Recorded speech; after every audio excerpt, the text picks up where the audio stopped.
très honorée d'être ici devant vous pour vous parler des travaux que nous menons dans mon unité qui s'appelle Nutrition et Neurobiologie Intégrative. Nous essayons d'apporter des données objectives pour comprendre comment la nutrition peut modifier le fonctionnement cérébral.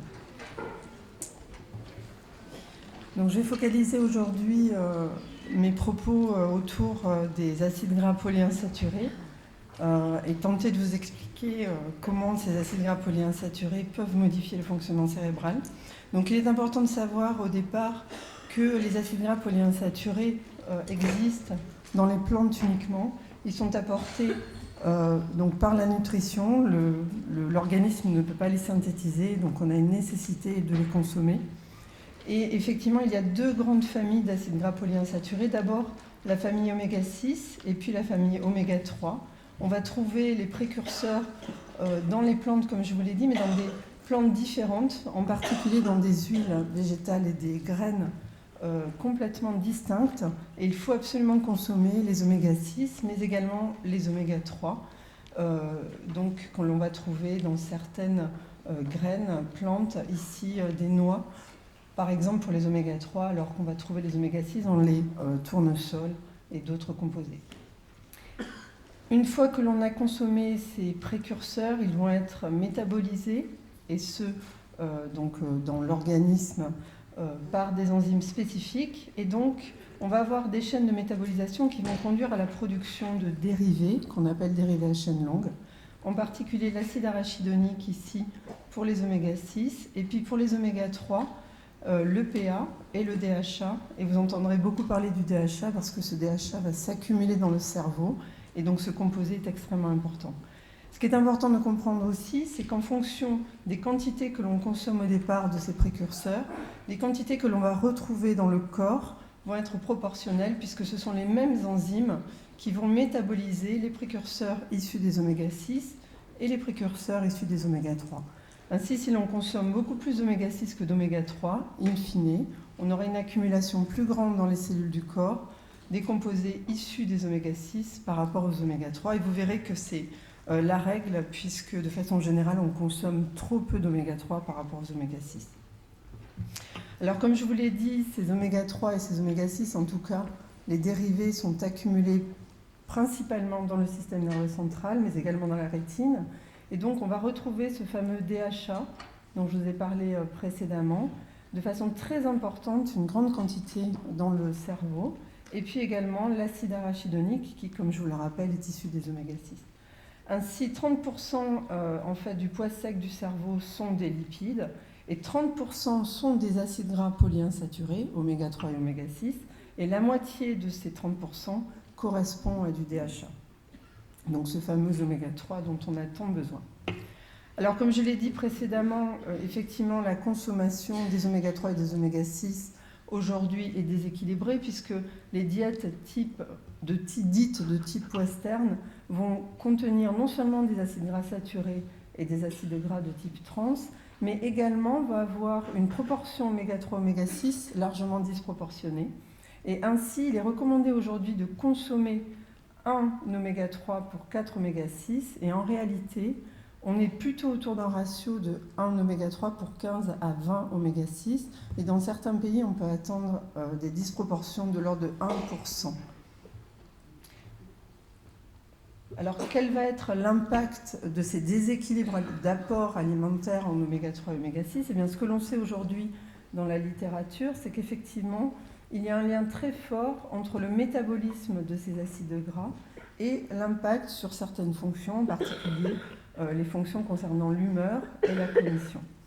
Ainsi, on a pu montrer qu'il y a des corrélations inverses entre la consommation de poissons, et en particulier les poissons gras qui sont riches en DHA, et la prévalence de dépression, mais également de déclin cognitif, en particulier de déclin cognitif lié à l'âge. Donc il y a de larges études épidémiologiques qui ont mis en relation cette consommation et la prévalence de ces pathologies. Et puis également, ce que l'on sait, c'est qu'on observe une diminution de l'incorporation des acides gras polyinsaturés de la famille oméga 3 dans le sang, mais également dans le cerveau de sujets atteints de dépression, également de sujets âgés atteints de troubles de type cognitif. Enfin, des études menées en préclinique, donc sur des modèles animaux, on a des modèles animaux des rongeurs, mais également chez le singe, montrent que lorsque l'on fait consommer à ces animaux des diètes qui sont avec des taux d'oméga 3 diminués, eh bien on va avoir une émergence plus grande d'altérations comportementales, en particulier dans la sphère émotionnelle. Donc là, on parle de comportements de type dépressif ou de type anxieux, et également des troubles de la mémoire.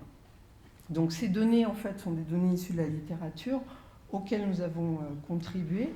Évidemment, la question se pose des mécanismes d'action de ces acides gras polyinsaturés. Pourquoi est-ce que, quand on a une consommation déséquilibrée entre les oméga 3 et les oméga 6, on va avoir un impact sur le fonctionnement cérébral et l'émergence de pathologies de type dépressif ou cognitif? Eh bien, c'est parce que ces acides gras polyinsaturés ont un rôle extrêmement important au sein du cerveau. D'une part, parce qu'ils sont incorporés au niveau de la membrane des cellules, dans le cerveau au niveau de la membrane des neurones, mais également d'autres types cellulaires qu'on appelle les cellules gliales, et qui sont extrêmement importantes pour la fonction du cerveau. Et ces acides gras polyinsaturés sont des composants des phospholipides membranaires. Donc, la composition en acides gras polyinsaturés de ces différents phospholipides va influencer, en l'occurrence, la fonctionnalité des récepteurs qui sont insérés dans cette membrane, puisque finalement, ceci va conférer à la membrane une fluidité, et donc la façon dont les récepteurs, qui eux sont des protéines, vont s'insérer dans cette membrane va être largement influencée, et ceci va influencer aussi la façon dont ces récepteurs peuvent se connecter aux voies de signalisation intracellulaire pour permettre à la cellule d'être fonctionnelle, et donc à ces récepteurs de percevoir le ligand. D'autre part, les canaux qui sont très importants, comme vous le savez, dans la fonction neuronale, vont également être influencés pour les mêmes raisons. Donc on a un effet vraiment strictement membranaire. Et le troisième point très important, c'est que les acides gras polyinsaturés de ces membranes peuvent être décrochés par des enzymes spécifiques, ici les phospholipases, et vont donner naissance à des formes libres, soit en acide arachidonique, soit en DHA. Et ces acides gras polyinsaturés vont être à leur tour, encore une fois, métabolisés de façon par la cellule en intracellulaire et vont donner genèse à des dérivés multiples qui vont être impliqués dans la signalisation lipidique, donc dans la fonctionnalité de la cellule, également dans l'inflammation. Et Agnès Nadjar vous parlera plus précisément de ces aspects-là tout à l'heure.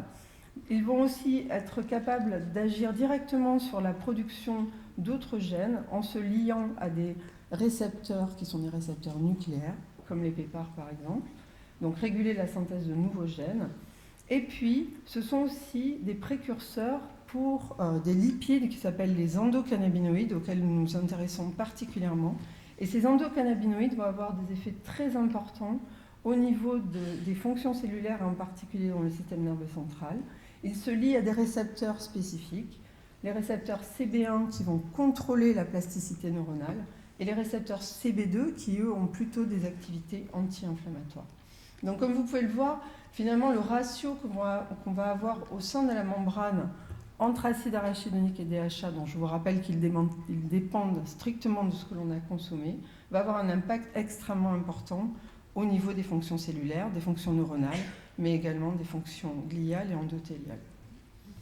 Alors juste pour vous donner quelques précisions, mais encore une fois Agnès donnera des détails là-dessus, les dérivés issus des oméga 3 et en particulier du DHA sont considérés comme ayant des activités anti-inflammatoires parce qu'ils sont à l'origine de dérivés comme les résolvines ou les neuroprotectines qui aujourd'hui sont connus en particulier pour jouer un rôle dans la résolution de l'inflammation, c'est-à-dire qu'ils n'empêchent pas strictement l'inflammation, mais ils permettent son retour à la normale. Ça, c'est extrêmement important, puisqu'on doit avoir une réaction inflammatoire. Il faut que le corps soit capable de faire cette réaction inflammatoire qui est une réaction de défense. Et inversement, les acides gras polyinsaturés de type oméga 6, et en particulier l'acide arachidonique, vont être à l'origine d'autres molécules qui s'appellent les éicosanoïdes, dont la plupart ont des activités pro-inflammatoires. Alors, ce que l'on a cherché à comprendre au laboratoire, c'est si effectivement la proportion entre acides gras polyinsaturés oméga 3 et oméga 6 était capable de promouvoir certaines activités cérébrales ou au contraire étaient impliqués dans les lésions ou l'altération de la fonctionnalité de ces fonctions.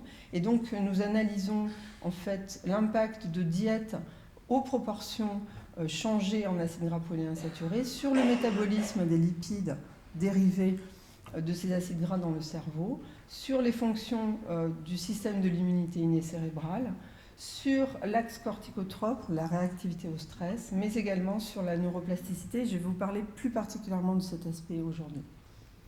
Alors d'un point de vue stratégique, chez l'animal, ce que nous faisons, c'est que nous soumettons ces animaux à des diètes qui sont soit des diètes dites contrôle, c'est-à-dire qui ont des proportions recommandées en acides gras polyinsaturés, donc 1 oméga 3 pour 5 oméga 6, et l'autre diète que nous appliquons à notre groupe d'animaux est complètement dépourvue d'oméga 3, elle est totalement déficiente, et donc nous nourrissons 2 groupes de souris dès le premier jour de gestation, au cours de la lactation et ce jusqu'à l'âge adulte, avec ces 2 diètes. Alors pourquoi faire ça? D'une part, pour ne modifier qu'un seul paramètre, qui est la proportion entre ces acides gras polyinsaturés, que l'apport énergétique soit identique entre les 2 diètes, bien entendu, on ne veut pas modifier cet aspect-là. Et puis, nous commençons dès la gestation et la lactation parce que ces acides gras polyinsaturés s'incorporent massivement dans le cerveau pendant les périodes gestationnelles et lactatoires. Donc finalement, l'apport primaire en acides gras est très important pendant ces périodes-là et se fait au travers de la mère.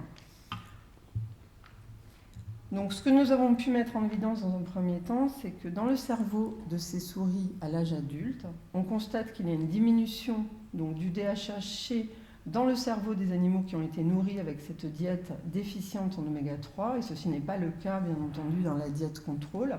Et inversement, nous avons une augmentation de l'acide arachidonique dans le cerveau de ces souris. Donc vous voyez qu'il y a une disproportion, comme je vous le disais, qui est strictement liée à l'apport alimentaire, donc moins d'oméga 3 et plus d'oméga 6. Alors quel est l'impact fonctionnel de cette diète? D'une part, nous nous sommes intéressés à la mémoire spatiale en utilisant un test relativement simple, c'est un labyrinthe en Y. Donc les animaux dans une première session sont autorisés à visiter 2 bras de ce test. La pièce est indicée, c'est-à-dire qu'il y a des repères spatiaux pour l'animal. Donc l'animal est en capacité à savoir vers où il s'est déplacé en utilisant les indices spatiaux. Et puis on le remet dans sa cage et dans une deuxième session, on lui donne libre accès au 3e bras qu'il n'a pas vu auparavant. Comme les souris, ici en l'occurrence, sont ce qu'on appelle curieuses, elles vont préférentiellement observer, en tout cas visiter le bras qu'elles n'ont jamais vu auparavant. Mais pour se souvenir qu'elles n'ont pas vu ce bras, il faut qu'elles se servent donc de leur mémoire spatiale, des indices spatiaux qui étaient présents dans la première session de visite.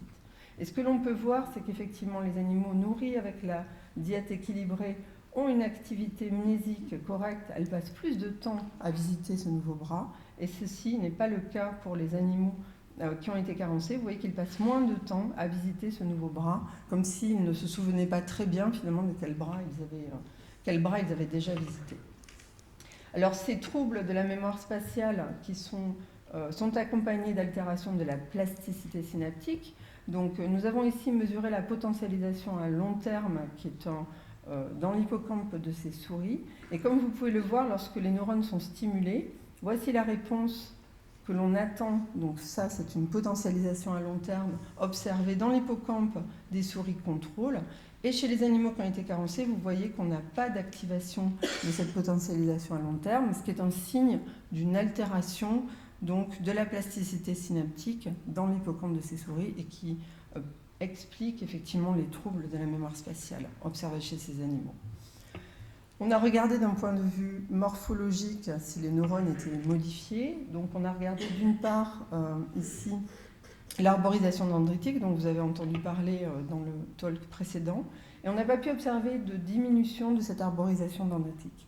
Par contre, lorsque l'on regarde au niveau des épines dendritiques, qui sont effectivement sur cette arborisation et qui vont jouer un rôle extrêmement important dans la connectivité des neurones entre eux, et donc dans la capacité que ces neurones ont à communiquer et du coup à avoir une bonne plasticité, ce que l'on constate, c'est que chez les animaux déficients, on a une diminution du nombre de ces épines sur les neurones de l'hippocampe ici quantifiés. Donc finalement, on a un effet qui est à la fois morphologique et fonctionnel, qui va avoir une répercussion donc, sur le comportement et en particulier la mémoire spatiale. On s'est intéressé à d'autres paramètres comportementaux, comme je vous le disais, les paramètres de type émotionnel, donc les comportements de type dépressif ou de type anxieux. Et donc ici, nous avons effectué un test d'interaction sociale. Donc finalement, cet animal ici qui a été soumis au régime est mis en contact avec une autre souris et on mesure le temps d'exploration que cet animal a pour ce nouveau congénère qu'il n'a jamais vu. Et ce que l'on peut constater, c'est que le temps passé à explorer ce nouvel animal est largement diminué chez les animaux déficients en oméga 3. Et on a retrouvé ça dans un autre test qui mesure l'anxiété, qui s'appelle le test d'Openfield. Dans ce cas, les animaux sont mis dans un environnement qui est éclairé au centre, et les souris ont tendance à passer plus de temps sur les côtés du test parce que cette zone éclairée est anxiogène. Et vous voyez que lorsque les animaux ont été carencés en oméga 3, le temps passé au centre diminue largement. Les animaux passent beaucoup plus de temps sur les côtés, alors que leur temps d'exploration totale est identique, c'est-à-dire qu'ils se déplacent. Ce n'est pas un problème de moteur, je dirais, mais c'est bien un problème de type anxieux. Donc plus de comportements de type anxieux chez ces animaux. Donc la question, encore une fois, que l'on s'est posée, c'est est-ce que ces changements comportementaux sont associés à des modifications morphologiques des neurones. Donc cette fois-ci, nous avons focalisé dans le cortex préfrontal et nous avons pu, puisque cette structure est impliquée dans les comportements que nous avons mesurés, et ce que l'on a pu observer, c'est que l'arborisation dendritique, ici que vous voyez chez un animal nourri avec la diète équilibrée, est largement diminuée chez les animaux déficients. Et on a pu quantifier ça, vous voyez ici en rouge, que la taille, la longueur et le nombre de connexions qu'il y a entre ces neurones est largement diminué. Donc une baisse d'arborisation dendritique. Alors bien entendu, est-ce que ces diminutions morphologiques sont associées à une diminution de plasticité? Comme je vous l'ai dit, on s'est intéressé cette fois-ci aux endocannabinoïdes, puisque ces endocannabinoïdes sont synthétisés à partir des acides gras polyinsaturés. Ainsi, notre hypothèse était que les différences entre les proportions d'acide arachidonique et de DHA au sein de la membrane des neurones allaient modifier les taux d'endocannabinoïdes. Et ces endocannabinoïdes qui sont synthétisés au niveau postsynaptique et qui sont connus pour agir au niveau de récepteurs portés par le neurone présynaptique vont modifier la synthèse et la libération de neurotransmetteurs. Dans le cas normal, les endocannabinoïdes sont là pour limiter la libération d'autres neurotransmetteurs excitateurs ou inhibiteurs comme le glutamate ou le GABA. Et donc, nous avons cherché à comprendre si effectivement l'activité de ces endocannabinoïdes était perturbée et in fine était impliquée donc, dans les altérations de plasticité synaptique. Donc pour cela, nous avons mesuré la plasticité synaptique liée aux endocannabinoïdes. Dans ce cas-là, c'est une dépolarisation à long terme au niveau du cortex préfrontal de ces animaux. Donc lorsque l'on stimule électriquement ces neurones, on voit une réponse électrique liée à la production d'endocannabinoïdes qui est normale. Voici ce qui se passe dans le cerveau, dans le cortex préfrontal des souris contrôle. Et vous voyez que chez les animaux carencés en oméga 3, on ne retrouve absolument pas cette plasticité. Et ceci est un signe, puisque nous avons identifié complètement tous les mécanismes derrière, je n'ai pas le temps de vous les présenter, ceci est un signe de l'altération de la fonctionnalité du système endocannabinoïde. Et nous avons pu mettre en évidence, en l'occurrence, que ce récepteur CB1, qui est censé lier les endocannabinoïdes libérés par le neurone postsynaptique, ne sont plus capables de voir, ne sont plus capables de fixer les endocannabinoïdes, et donc ceci revient à une altération de la plasticité. Les mêmes résultats ont été obtenus dans une autre structure, qui est le noyau accumbens, qui est également impliqué dans l'anxiété. Donc juste pour faire un premier point de ces premiers résultats, finalement, lorsque l'on diminue les apports nutritionnels en oméga 3, on va avoir un impact sur la proportion oméga 3, oméga 6 au sein des membranes neuronales, avec une répercussion d'une part sur la densité des épines dendritiques et également de la potentialisation à long terme au niveau de l'hippocampe, et ceci est associé à des altérations de la mémoire, et d'autre part une altération de la plasticité synaptique liée aux endocannabinoïdes avec un impact donc sur les comportements de type anxieux. Nous avons également mesuré la réponse au stress. Encore une fois, je n'ai pas le temps de vous montrer les résultats, mais effectivement, nous avons une hypercortisolémie, c'est-à-dire que ces animaux sont dans un état identique à celui qui est observé en état de stress chronique. Donc finalement, juste en ayant changé la proportion en oméga 3, oméga 6, on se retrouve avec des animaux qui sont hyper stressés. Et on sait aujourd'hui que finalement, ces composés ont un impact très fort sur la plasticité. Donc nous recherchons aujourd'hui si c'est à cause de cette hypercortisolémie que nous avons des altérations au niveau de la plasticité synaptique. Alors évidemment, l'autre partie concerne plutôt les effets protecteurs des acides gras polyinsaturés, puisque nous avons pu montrer que lorsqu'il n'y en a pas assez, on a un tas d'altérations comportementales et morphologiques et fonctionnelles. Donc la question était de savoir si, au contraire, on donne des taux d'oméga 3 dans la diète plus élevés que ceux donnés dans la diète contrôle. Donc cette fois-ci, en donnant aux animaux une huile de poisson qui est riche en DHA, est-ce qu'au contraire, on va pouvoir protéger des effets d'un stress chronique, puisque comme je vous l'ai dit, nous avions observé un lien très fort entre l'état de stress des animaux et le taux d'oméga 3. Donc dans ce cas-là, les animaux ont été nourris pendant 2 mois, soit avec la diète contrôle, soit avec la diète très enrichie en oméga 3. Et puis nous avons soumis ces animaux à l'âge adulte à un stress chronique. Et donc nous avons mesuré les conséquences de ce stress d'un point de vue comportemental et d'un point de vue morphologique. Alors d'une part, ce qui est intéressant, c'est que lorsque ces animaux sont nourris avec cette diète enrichie en oméga 3, on a vraiment une augmentation très importante d'oméga 3 dans le cerveau de ces animaux, et ce par rapport à la diète contrôle avec les recommandations dont je vous ai parlé précédemment. Et puis ce que l'on voit, c'est que lorsque les animaux contrôle sont soumis à un stress chronique, on a une diminution du temps passé dans le centre de l'open field qui est interprété comme étant une augmentation de l'anxiété. Et ceci ne se produit absolument pas lorsque les animaux ont été nourris au préalable avec une diète enrichie en oméga 3. Donc ces animaux qui ont plus d'oméga 3 dans le cerveau sont protégés des effets du stress d'un point de vue comportemental. Alors qu'en est-il au niveau donc, de cette hyperactivité du stress ? Comme je vous le disais, lorsque les animaux sont soumis à un stress, on a une augmentation des taux plasmatiques de la corticostérone, ce qui est un signe d'une activité de stress chronique. Et ceci n'apparaît pas lorsque les animaux ont été nourris au préalable avec une diète enrichie en oméga 3. Donc une protection totale de cet effet du stress sur la réactivité de l'axe corticotrope. D'autre part, l'arborisation dendritique est largement diminuée chez les animaux donc, qui ont été nourris avec la diète contrôle et qui ont été soumis à ce stress chronique. Donc on voit ici que cette arborisation est largement diminuée.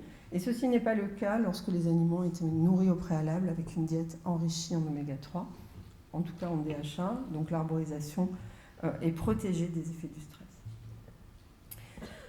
Donc, juste pour conclure cette deuxième partie, effectivement, lorsque l'on augmente les apports nutritionnels en oméga 3, et cette fois-ci sous forme de DHA, nous avons une augmentation des taux de DHA dans le système nerveux central, et cette augmentation de DHA dans le système nerveux central protège des effets du stress chronique, d'une part en limitant l'hyperproduction de corticostérone, en empêchant la diminution de la vaporisation dendritique, et également, et je ne vous ai pas montré les résultats, en diminuant les effets sur la plasticité des endocannabinoïdes. Et bien entendu, ceci a un impact positif sur les altérations comportementales observées. Donc juste pour terminer, j'espère que je n'ai pas été trop longue, donc ce que je voulais juste vous montrer, c'est quelques résultats. Nous avons évidemment beaucoup d'autres études au sein du laboratoire qui mettent en évidence qu'effectivement, il y a une importance des acides gras polyinsaturés alimentaires sur la fonctionnalité cérébrale. Et ce qui est important, c'est de comprendre qu'effectivement, trop peu d'oméga 3 va conduire vraiment à une altération de la plasticité synaptique. Agnès vous montrera qu'il y a aussi un impact important au niveau de la réactivité inflammatoire cérébrale et qu'on peut protéger vis-à-vis de stimuli. Ici, je vous ai montré l'exemple du stress, mais on peut protéger de stimuli adverses donc en augmentant la proportion d'acides gras polyinsaturés et en particulier au niveau synaptique. Alors, c'est extrêmement important ces résultats parce qu'effectivement, en ce qui concerne les oméga 3, bien qu'il y ait un constat au niveau de la population générale d'une diminution de la consommation des oméga-3 et une association forte avec l'émergence de troubles comportementaux, effectivement les mécanismes restent encore peu connus. Donc je pense qu'ici nous avons apporté des données plus rationalisées pour comprendre vraiment ces mécanismes et en particulier au niveau de cette plasticité neuronale. Donc juste, je voudrais remercier les personnes qui ont fait tout ce travail, donc en particulier les étudiants qui ont largement participé à l'établissement de toutes ces données, nos collaborateurs et puis les différentes sources de financement, et je vous remercie.